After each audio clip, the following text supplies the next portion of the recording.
جو آئین اور قانون سے ماورا ہو، لیکن یہ آئین اور قانون کی پابندی کرنا صرف یہ آپ کے اور میرے جیسے لوگوں پہ فرض نہیں ہے، یہ ان سب پر بھی فرض ہے آئین اور قانون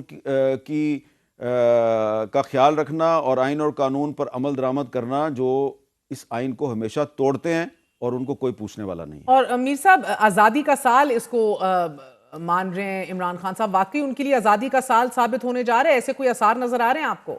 ہمارے ساتھ موجود ہیں سینئر صحافی، معروف صحافی حامد میر صاحب۔ میر صاحب بہت بہت شکریہ ساتھ دینے کا۔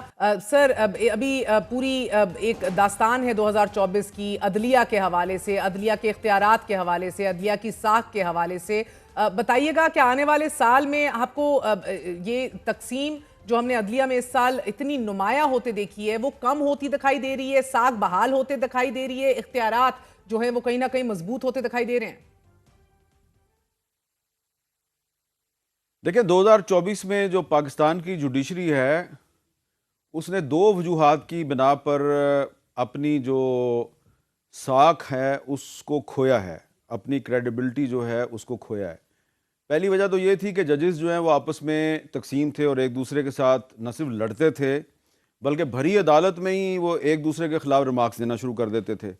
جب تک قاضی فائز عیسیٰ صاحب تھے چیف جسٹس، تو سپریم کورٹ میں تو ہم نے یہی دیکھا، اور اس کے بعد وہ چلے گئے۔ لیکن ان کے جانے کے بعد جو 26ویں آئینی ترمیم کے ذریعے جو ایک کانسٹیٹیوشنل بینچ قائم ہوا، اس سے ایسا لگتا ہے کہ پاکستان میں اب دو سپریم کورٹ بن چکے ہیں، اور وہ ہوا تو ایک آئینی ترمیم کے ذریعے، لیکن ایسا لگ رہا تھا کہ اس میں ججز جو ہیں انہوں نے سٹینڈ نہیں لیا، جس طرح کے پہلے ایک زمانے میں ججز جو ہیں وہ سٹینڈ لے لیا کرتے تھے۔ اور اہم ترین بات یہ ہے کہ یہی جو جوڈیشری ہے، اس میں اسلام آباد ہائی کورٹ کے ججز جو ہیں وہ انصاف مانگ رہے ہیں۔ وہ کہہ رہے ہیں جی کہ ہمیں تنگ کیا گیا، اور انہوں نے چیف جسٹس کو خط لکھا تھا، اس پہ کارروائی بھی شروع ہوئی، اس کا بھی کوئی نتیجہ نہیں نکلا۔ تو اب دیکھیں کہ جس ملک میں جوڈیشری جو ہے وہ خود انصاف مانگ رہی ہے اور اس کو انصاف نہیں مل رہا، تو اس ملک میں جو جوڈیشری ہے وہ عام آدمی کو انصاف کیسے فراہم کرے گی؟ مجھے پتہ ہے کہ میری بات جو ہے وہ بہت سے لوگوں کو بری لگے گی، لیکن میں یہ بات اس لیے کر رہا ہوں کہ اسلام آباد ہائی کورٹ کے 6 ججز کا جو خط ہے وہ ایک حقیقت ہے، اس پہ جو کارروائی شروئی ہوئی وہ بھی ایک حقیقت ہے، اور کارروائی کسی انجام کو نہیں پہنچی تو یہ بھی ایک حقیقت ہے۔ میر صاحب مورخ تو تاریخ لکھے گا ہی، مگر ایک تاریخ ہم آئے روز جی رہے ہیں اس پہ رپورٹ کرتے ہوئے۔ اس سال کے سب سے تباہ کن فیصلے آپ کو کون سے لگے، اور بہترین فیصلہ کون سا آپ کے سامنے آیا؟ دیکھیں سب سے جو پہلا فیصلہ تھا سال کے آغاز میں، جو تھا کہ جب پی ٹی آئی سے بلے کا نشان چھینا گیا، اور اس فیصلے کی بیک گراؤنڈ میں بہت سے واقعات تھے، ان کا بھی مجھے پتہ ہے۔ جب فیصلہ ہو گیا تو اس کے بعد قاضی فائز عیسیٰ صاحب جو ہیں وہ کیا کرنا چاہتے تھے، پھر اس فیصلے پہ جو لوگ تنقید کر رہے تھے میڈیا میں، ان کے ساتھ کیا ہوا، اور کس طریقے سے ایک جو ہمارے کولیگ ہیں، صحافی ہیں، ان کے ساتھ پہلے ڈیل کرنے کی کوشش کی، ان کو کہیں بلایا گیا، ان سے کہا گیا کہ جی آپ ذرا رک جائیں، یہ فیصلہ ٹھیک ہو جائے گا، پھر فیصلہ ٹھیک نہیں ہوا، پھر ان کو گرفتار کروا دیا گیا۔ پھر جب وہ گرفتار تھے، گرفتاری کے دوران ایف آئی اے کی کسٹڈی میں ان کے ساتھ ڈیل کرنے کی کوشش کی گئی، پھر انہوں نے انکار کر دیا، تو پھر ان کو ایک عبرت کی مثال بنانے کی کوشش کی گئی۔ تو یہ جو فیصلہ تھا نا پہلا، پی ٹی آئی سے جو بلے کا نشان چھینا گیا تھا، یہ فیصلہ جو ہے اس کے اندر سے بہت سے ایسے واقعات نے جنم لیا جو ابھی بھی پوری طرح پاکستانی قوم کو نہیں پتا، پاکستان کے میڈیا کو نہیں پتا، کچھ لوگوں کو پتہ ہے، اور اس کی وجہ سے پھر ججز جو ہیں ان کے اندر ایک تقسیم بھی پیدا ہوئی، اور ان کا باہمی جو ایک دوسرے پہ اعتماد کا رشتہ ہے وہ بھی، اس پہ بھی کافی اس میں دراڑیں پیدا ہوئیں، اور اس کے بعد پھر تسلسل کے ساتھ ایسے فیصلے آتے گئے جنہوں نے عدلیہ کو فائدہ نہیں پہنچایا، عدلیہ کو نقصان پہنچایا۔ تو میں تو یہ سمجھتا ہوں کہ یہ ایک فیصلہ ہی کافی ہے 2024 میں۔ پھر اس فیصلے کے نتیجے میں جو الیکشن ہوا، وہ الیکشن بھی آپ کے سامنے ہے۔ پھر پی ٹی آئی سے جو ریزرو سیٹیں ہیں، وہ کہا گیا جی کہ ریزرو سیٹیں اس کا حق ہے، اس کو سیٹیں ملنی چاہیے، لیکن سپریم کورٹ آف پاکستان اپنے فیصلے پہ عمل درآمد ہی نہیں کروا سکی۔ اور پھر ایک فیصلہ آیا فوجی عدالتوں کے حوالے سے، اور پھر ایک کانسٹیٹیوشنل کورٹ قائم ہوئی، اور اس نے کہا کہ جی مشروط طور پہ ہم فوجی عدالتوں میں سولینز کا جو ٹرائل ہے اس کی ہم اجازت دیتے ہیں، تو سپریم کورٹ نے اجازت دے دی۔ تو مجھے آپ بتائیں کہ پھر مورخ جو ہے وہ سپریم کورٹ کے کون سے فیصلے کی تعریف کرے گا؟ اچھا، اور میر صاحب سپریم کورٹ اپنے فیصلوں کو پہ عمل درآمد نہ کرا سکی اور الیکشن کمیشن آف پاکستان اپنے فیصلوں کی عوامی پذیرائی حاصل نہ کر سکا اس پورے سال، اس کے عین بیچ میں یہ فرمائی دیجیے گا کہ نیا سال تو چڑھ رہا ہے مگر کوئی پولیٹیکل سٹیبلٹی آپ کو ہوتی آتی دکھ رہی ہے 2025 میں؟ کیا کوئی ڈیل کے یا انڈرسٹینڈنگ کے امکانات روشن دکھ رہے ہیں آپ کو؟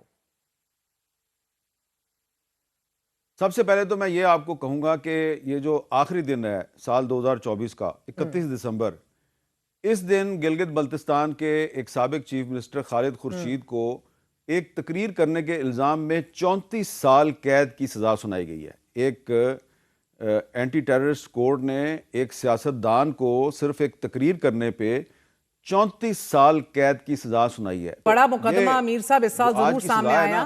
آپ نے دیکھا کہ مشرف کے حوالے سے سنگین غداری کیس میں پرویز مشرف کی سزائے موت برقرار رکھی گئی، جبکہ خصوصی عدالت نے غیر قانونی قرار دینے کا جو لاہور ہائی کورٹ کا فیصلہ تھا اسے ضرور کالعدم قرار دیا۔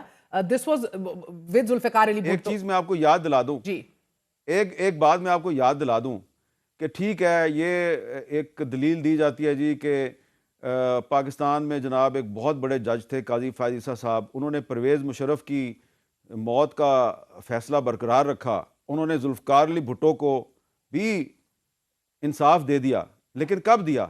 پرویز مشرف جب وفات پا گئے اس کے بعد آپ نے وہ فیصلہ جو ہے وہ برقرار رکھا۔ کیونکہ اس لیے برقرار رکھا کہ ان کی وفات کی وجہ سے اس فیصلے کو کوئی فالو نہیں کر رہا تھا۔ جو وکیل تھے پرویز مشرف صاحب کے، ذرا ان سے بات کریں نا آپ کل کے پروگرام میں اپنے، وہ آپ کو بتائیں گے کہ جی وہ کوئی فالو ہی نہیں کر رہا تھا۔ تو جب فالو ہی نہیں کر رہا تھا، اپیل جو ہے اس کو کسی نے پچھلے فیصلے کے خلاف اپیل ہی دائر نہیں کی تو کیا ہوتا؟ اور ذوالفقار علی بھٹو صاحب جو ہے وہ فیصلہ ریورس نہیں ہوا، یہ غلط فہمی ہے۔ اس فیصلے کو پڑھیں، آپ دوبارہ پڑھیں سپریم کورٹ کے فیصلے کو، وہ فیصلہ ریورس نہیں ہوا، فیصلہ وہیں کا وہیں ہے۔ تو اگر چلیں ٹھیک ہے، جنرل ضیاء الحق کے دور میں اگر بھٹو صاحب کو غلط پھانسی دی گئی تھی اور سپریم کورٹ نے وہ فیصلہ جو ہے اس پر ایک معذرت خواہانہ رویہ اختیار کیا۔ سر، ملک کا ایک لیڈر جیل میں قید ہے، دوسرا بزرگ سیاستدان سیاست کا 12واں کھلاڑی گردانا جا رہا ہے۔ 2025 میں کوئی آپ ایسی انڈرسٹینڈنگ یا ڈیل ہوتے دیکھ رہے ہیں؟ میں تو ہمیشہ سے آئین اور قانون کے خلاف، کسی بھی ڈیل کے خلاف ہوں۔ جب نواز شریف صاحب جو ہیں وہ جیل میں تھے اور جیل سے ان کو سیدھا عمران خان صاحب کی دور حکومت میں لندن بھیج دیا گیا، بظاہر وہ ایک ہائی کورٹ کا فیصلہ تھا، اس کا کور لیا گیا، لیکن میں نے اس وقت کہا تھا کہ اگر نواز شریف صاحب واپس نہیں آئیں گے تو بہت برا ہوگا، اور تنقید بھی کی تھی تھوڑی سی۔ تو اس طرح کی ڈیل میرا خیال ہے وہ عمران خان صاحب تو نہیں کریں گے۔ عمران خان صاحب نے ڈیل کرنی ہوتی تو 26 نومبر کی شام کو کر لیتے، ان کے پاس بڑا سنہری موقع تھا، وہ چاہتے تو جیل سے باہر آ سکتے تھے۔ تو انہوں نے اگر 2024 میں نہیں کیا تو میرا خیال ہے 2025 میں بھی نہیں کریں گے۔ تو میں سمجھتا ہوں کہ اب ہمیں اپنی غلطیوں سے سبق سیکھنا چاہیے اور 2025 میں کوئی ایسا کام نہیں کرنا چاہیے جو آئین اور قانون سے ماورا ہو۔ لیکن یہ آئین اور قانون کی پابندی کرنا صرف یہ آپ کے اور میرے جیسے لوگوں پہ فرض نہیں ہے، یہ ان سب پر بھی فرض ہے، آئین اور قانون کا خیال رکھنا اور آئین اور قانون پر عمل درآمد کرنا، جو اس آئین کو ہمیشہ توڑتے ہیں اور ان کو کوئی پوچھنے والا نہیں۔ اور میر صاحب، آزادی کا سال اس کو مان رہے ہیں عمران خان صاحب، واقعی ان کے لیے آزادی کا سال ثابت ہونے جا رہے ہیں؟ ایسے کوئی آثار نظر آ رہے ہیں آپ کو؟ مجھے نہیں پتا عمران خان صاحب کے لیے آزادی کا سال ہوگا یا نہیں ہوگا۔ دیکھیں، میں تو ہمیشہ سے پاکستان کے مستقبل کے بارے میں بڑا پر امید رہتا ہوں، لیکن مجھے تو اس دفعہ ذرا بڑی مشکل پیش آ رہی ہے جب مجھ سے نوجوان پوچھتے ہیں جی کہ آپ کو کیا لگ رہا ہے ہمارا مستقبل اگلا جو 2025 ہوگا، یہ اس میں ہمارا مستقبل آپ کو روشن نظر آتا ہے؟ تو زیادہ تر نوجوان جو ہیں وہ اپنی آزادی کے بارے میں بڑے پریشان ہیں، اور جو نوجوان کی آزادی ہوتی ہے نا، وہ یہ ہوتی ہے کہ وہ اس کو تعلیم کی آزادی ہو، اس کو نقل و حرکت کی آزادی ہو، اور اس کو تحریر و تقریر کی آزادی ہو، اس کا یہ فون ہے اس پر ذمہ داری کے ساتھ وہ کچھ بھی کہہ سکے، اس کی بھی آزادی ہونی چاہیے۔ لیکن آپ دیکھیں 2024 میں، جنوری 2024 میں ایکس پر پابندی لگی تھی، اور آج 31 دسمبر 2024 تک پابندی برقرار ہے، ڈسپائٹ دا فیکٹ کہ کئی ہائی کورٹس نے، خاص طور پہ سندھ ہائی کورٹ نے کہا کہ یہ پابندی غلط ہے، اس کو ختم کیا جائے. پابندی ختم نہیں ہوئی. پابندی کے باوجود وزیر اعظم پاکستان سمیت تمام منسٹر جو ہیں وہ وی پی این لگا کے اور ٹویٹر استعمال کرتے ہیں، ایکس استعمال کرتے ہیں. تو اب آپ دیکھیں کہ نا اس ملک میں آئین اور قانون کی کیا اہمیت ہے کہ حکومت پاکستان خود جو ہے وہ ایکس پر پابندی لگاتی ہے اور پرائم منسٹر آف پاکستان اور اس کے منسٹر جو ہیں اس پابندی کی خود وائلیشن کرتے ہیں. تو یہ ہے آزادی. اگر پرائم منسٹر جو ہے وہ خود قانون توڑے گا، اپنے فیصلے کی خلاف ورزی کرے گا، تو 2025 میں کس کو کیا آزادی ملے گی؟ یعنی کہ وزیر اعظم صاحب جو ہیں وہ خود سمجھتے ہیں کہ انہوں نے غلط فیصلہ کیا ہوا ہے اور وہ اپنے غلط فیصلے کی خود خلاف ورزی کرتے ہیں. تو جب وہ غلط فیصلے کی خود خلاف ورزی کریں تو نوجوانوں کو کیا پیغام دے رہے ہیں؟ آپ نوجوانوں سے کس طرح یہ توقع کریں گے کہ وہ آئین اور قانون کی پابندی کریں؟